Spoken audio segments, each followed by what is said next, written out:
Ég ætla að spila fyrir ykkur örstutt hérna viðtal bara við hérna föður, það er 1,5 mínúta. Þetta er í Rotterdam, þetta er að vera að misnota dóttur hans. Við ætlum að heyra þessa hræðilegu sögu. Jack, your daughter was being abused by gangs and the police were doing nothing, but they did come for you. What happened when you tried to save her from an abuse den? I was arrested outside, put in police car, taken away. We lived up next estate, so as we were passing, the stop car told me that I would be arrested to go in house and don't go back. I was that mad and furious, I went back to the flat. Within a few minutes, police were back, but this time in a van, and it were only a few minutes. So there must have been some on the street waiting, because they must have known I was going back. So they were watching this flat where your daughter was being abused. They weren't going in to save her, but they did go in to arrest you twice. Yeah, they arrested me second time, took me down at the police station, kept me in there. About an hour and a half later, they come into, because they didn't put me in a cell, they put me in a room. They took me out of the room, took me out through the police station, into the front bit with public, go to report crimes. Took me outside and said, right, go home, because if you go back to that flat, we're going to arrest you for stalking. And I don't know if you know or not, but there's serious new stalking laws coming, and we'll arrest you for stalking the occupants of that house. Ok, sko, ég veit að það eru margir sem einfaldlega bara trúa þess ekki. Þú veist, þeir bara trúa ekki að þetta geti verið raunverulegt. Þannig að getur ekki gerst í landi eins og Englandi. Að maður sem að veit af dóttur sinni í húsi, hann veit hvar hún er, hann fer og þeir eru svo margir þarna inni, ok, hann ákveður fyrst að hringja á lögregluna, vegna þess að það eru náttúrulega eðlileg viðbrögð, það voru einhverjir 6 eða 7 manns þarna inni. Hann ákveður að hringja á lögregluna sem mætir á svæðið, sem segir þeim hvað er í gangi, hann segir þeim að það sé hópur manna að misnota dóttur sína þarna inni, lögreglan fjarlægir hann á svæðinu. Hann skiljanlega, eins og ef að dóttir ykkar eða einhver kona tengdi ykkur, eða jafnvel bara einhver kona værið þarna á svæðinu, hann fór aftur í íbúðina. Hann lét sér ekki segjast. Herðu, lögreglan mætir strax á svæðið aftur, þeir fylgdust með. Þeir mæta strax með svona stóran van, fullan af lögreglumönnum, og þeir fjarlægja hann á svæðinu. Þeir kíkja ekki inn í íbúðina, þeir gera ekkert í því. Hann er fjarlægður á svæðinu, farið með hann á lögreglustöð þar sem hann er sagt að ef hann fer aftur á hann stað, þá verða hann handtekinn fyrir stalking, og það eru mjög hörð viðurlög við eldirhellum í Bretlandi. Á meðan þeir fjarlægjan ímyndið ykkur hugarástandi, þá veit hann að það er verið að misnota dóttur, það er verið að misþyrma, pynta dóttur hans af einhverjum mönnum. Lögreglan ekki bara horfir í hina áttina, er handtakan fyrir að reyna að skipta sér að þeim. Og bara enn og aftur, þetta hljóma bara eins og í einhverju dystopískri lygasögu. Fólk getur ekki trúað því að þetta hafi gerst. Því að þetta á ekki að geta gerst. En hér er mál úr dómskjölum. Og hérna, þetta er texti birtur upp á dómskjölunum, vegna þess að þau eru mjög óþjál, hérna, dómskjölin sjálf. Hér er hins vegar maður sem að, hérna, þetta er fréttagrein upp úr dómskjölunum. Hér er maður sem að misnotaði stelpur, múslimskar stelpur.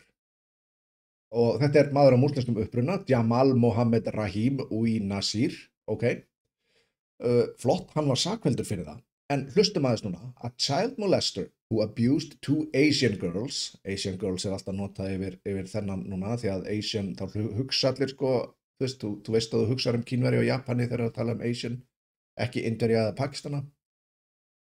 Now, a child molester who abused 2 Asian girls was rightly given a longer sentence than if his victims had been white, because Asian sex crime victims suffer more, a leading judge has ruled. Mr. Justice Walker said it was proper for pedophile Jamal Mohammed Rahim Uy Nasir to have been given a tougher than normal sentence because his victims were Asian.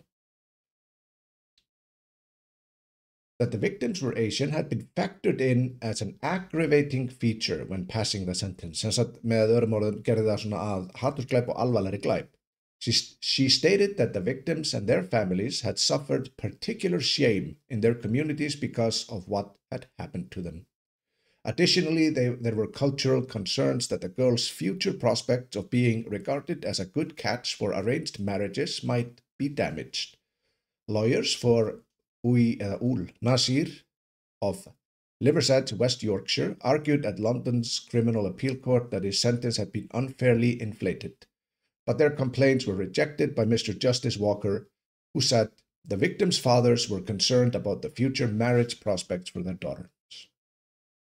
Það maður sem að nauðgaði 2 múslimastúlkum og það þyngd refsingin yfir honum að því að þetta voru múslimastúlkur. Hann var greinilega af einhverju svona uppruna sjálfur. Vegna þess að dómarinn kemst að þeirri niðurstöðu að they suffer more. Það meiri þjáning fyrir þær að vera nauðgað út af skömminni sem að fylgir fjölskyldum þeirra í þeirra samfélagi. Hann fekk harðari dóm vegna þess að feður stelpnanna kvörtuðu yfir því að það myndi fylgja, nú þið mjög erfitt fyrir þá að finna eiginmenn handa þessum stúlkum. Því að nú þær bara tainted goods. Nú þær bara skal ég segja þér, nú þær bara eitthvað skemmtur varningur. Skömmin var sérstaklega mikil að þær voru þessum uppruna ekki hvítar. Með öðrum orðum, þarna þetta ekki bara orðið eitthvað sem rótgróið í það sem með sagt að gera, það sem með bent á að gera. Þetta nú ertu bókstaflega, ef þú ert hvítur kvenmaður í Bretlandi, þá ertu bókstaflega orðin minna virði í augum lagana. Í augum lagana, spáum aðeins í því. Ef enginn sér þessa ógnarlegu þróun, þá veit ég ekki alveg hvað hægt að hvað hægt að segja við fólk. Og að lokum í þessu máli langar mig að sýna, til sönnunar langar mig að sýna ykkur þetta. Ég hugsaði, ok, nú sko að því að ég tekka á þetta svona vegna þess að ég vil ekki vera að pósta einhverju sem bara, algjört bullshit vegna þess að það fóðrar tröllin og það gerir mann bara að vinkar trúverðuleikann hjá manni. Þannig að ég sá þessa sögu og ég hugsaði, nei, andskotin, nú erum við komin yfir strikið, nú hlýtur þetta að vera bara lygasaga. Vegna þess að þetta ómikil geðveiki til að sé hægt að trúa því.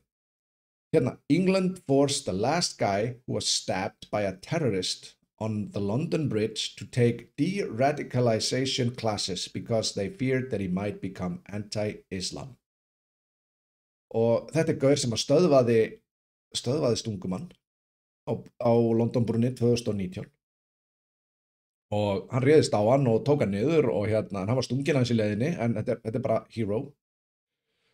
Hann, þeir segja þetta forced en samkvæmt sögunni það þannig að hann hann var ekki beint neyddur til þess en hann var eiginlega þvingaður til þess vegna þess að eins og því ég lýst að þá hélt hann áfram að fá skilaboð. Þannig að lögreglan var alltaf að krefjast þess eins og var krafist við hana Huldu að hann myndi sækja námskeið, de-radicalization námskeið, þar sem að hann þyrfti að læra það til að passa það að hann ekki anti-islam. Það þyrfti að passa það að maðurinn sem var stunginn þeir lét hann ekki í friði fyrir hann fór á námskeið á vegu ríkisins til þess að verða ekki anti-islam. Þetta alveg svakalegt.